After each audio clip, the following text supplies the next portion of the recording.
Tervetuloa Halloween-spessun pariin! Tiesitkö sä, että Halloween juontaa juurensa kelttien Samhain-juhlaan, jolloin henkien uskottiin vaeltavan maan päällä?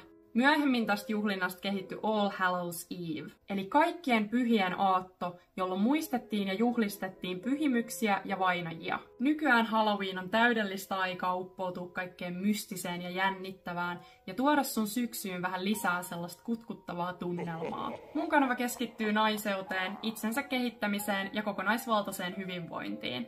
Eli muista tilata mun kanava tuolla alapuolella olevasta tilaa-painikkeesta, jos haluat jatkossakin päästä seurailemaan videoita näiden ja joskus myös vähän spessumpien aiheiden parissa. Let's get spooky! Ja ensimmäisenä listalta löytyy Halloween-leffamaraton omassa rauhassa.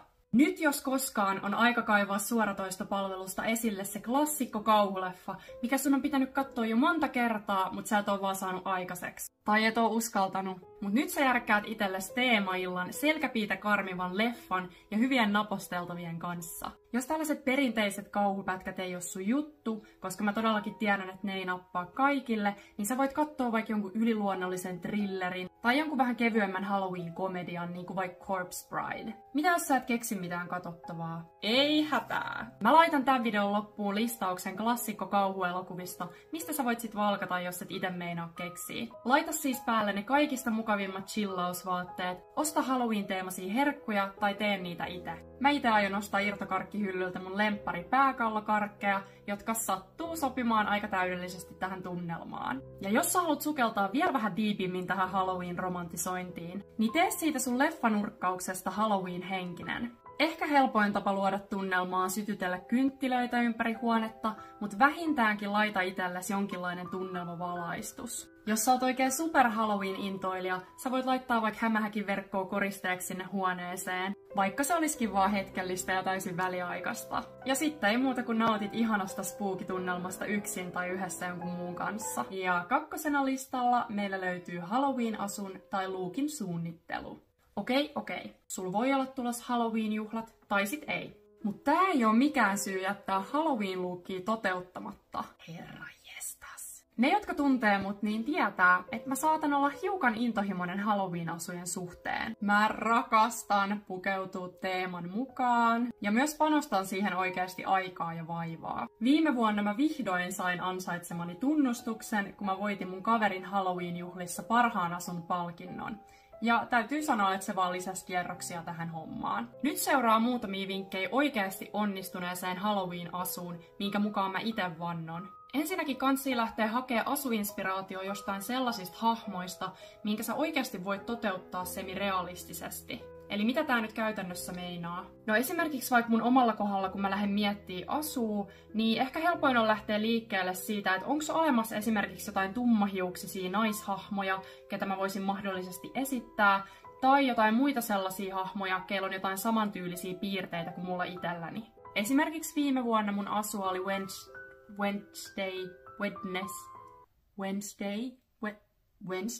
Wednesday Addams. Tän näköisenä naisena, mikä mä oon, niin toi asu on esimerkiksi semmonen, mitä on semi-helppo lähteä toteuttaa silleen, että siitä voi oikeasti tulla jollain tapaa uskottava. Semmosia muita esimerkkejä, mitä mä oon joskus ite miettinyt, on ollut esimerkiksi Kauna-elokuvasta Kajako, tai esimerkiksi Harry Pottereista Bellatrix Lestrange. Mieti, onko sulla entuudestaan jotain elementtejä kotona tai vaatekaapissa, mitä sä voisit käyttää sen asun pohjana. Eli mihin asuun sä voisit panostaa niin, että sun ei tarvitsisi ostaa ihan kaikkea siihen kuuluvaa uutena.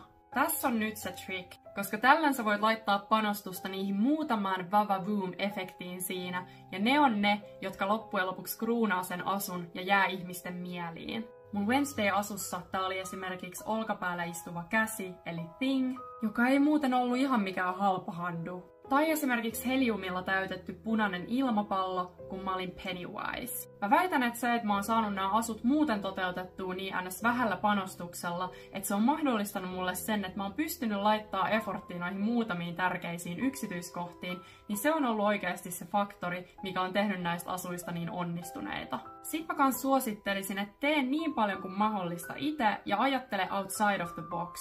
Eli ei mitään sellaista, että tähän asuun tarvittaisi nyt punainen vyö ja mulla ei nyt oo semmoista, että voi, että ei tää varmaan nyt onnistu.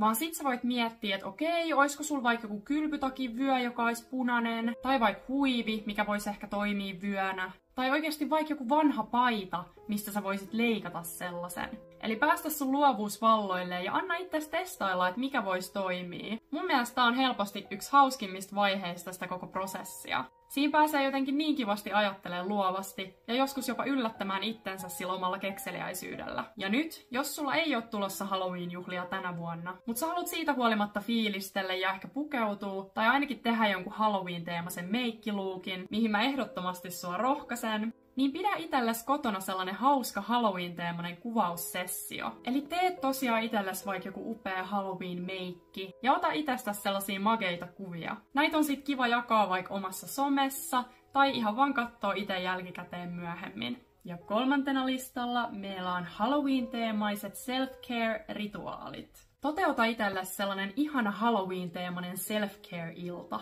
Jos sä oot yksi niistä onnekkaista, jotka omistaa kylpyammeen, niin mä suosittelen sua ostaa Halloween-teemaisia kylpypommeja tai vaikka kylpyvaahtoa. Esimerkiksi Lush Finlandilta löytyy tänäkin vuonna kaikki ihan supersöpöjä teemaan sopivia kylpytuotteita. Tai sit jos sä et halua erikseen käydä tätä varten shoppailemassa, niin sä voit luoda tunnelmaan sopivan kylvyn esimerkiksi lisäämällä laventeli- tai rosmariinikylpysuolaa. No mites me muut, jotka ei omista kylpyammetta?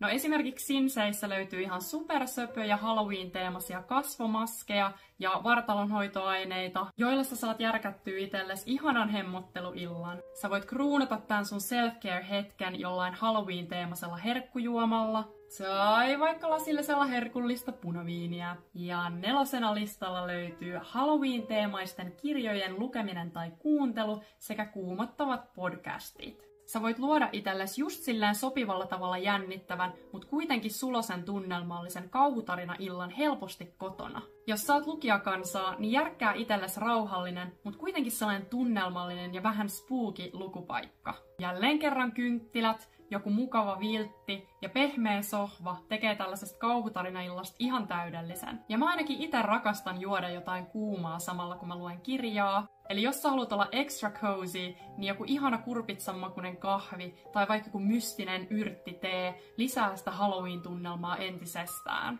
Valitse joku kirja, joka sopii Halloween-teemaan. Maailma on pullollaan erilaisia kauhutarinoita ja novelleja, sekä totta kai kirjoja, jotka on tunnelmaltaan just sopivan karmaisevia. Tähän väliin on ihan pakko antaa suositukseksi Mary Shelleyin kulttiklassikko Frankenstein. Aivan mieletön kirja. Eli jos ei sulla tule mitään muuta mieleen, niin lue vaikka se. Jos sä mieluummin kuuntelet, kun luet fyysistä kirjaa, niin kaiva esiin joku kauhuaiheinen podcast. Näitä löytyy pilvin pimein eri palveluista. Halloween-teemaan sopii esimerkiksi podcastit, joissa kerrotaan jännittäviä kummitusjuttuja, mielenkiintoisia urbaanilegendoja, tai vaikka analysoidaan klassisia kauhuelokuvia ja niiden perustumista tositapahtumiin. Sä voit myös valita halutessasi jonkun äänikirjan, kuten vaikka jonkun Stephen Kingin teoksista tai jonkun muun klassisen kauhuromaanin. Podcasteissa ja äänikirjoissa on aina se helppous ja etu, että sä voit kuunnella niitä samalla, kun sä teet jotain päivittäisiä askareita tai vaikka kun sä oot lenkillä pimeässä illassa. Tän takia ne on aika täydellinen tapa päästä Halloween-fiilikseen, vaikka et sä jaksaiskaan tehdä mitään sen isompaa. Ja viimeisenä, mutta ei vähäisimpänä, listan 5. löytyy kurpitsan veisto.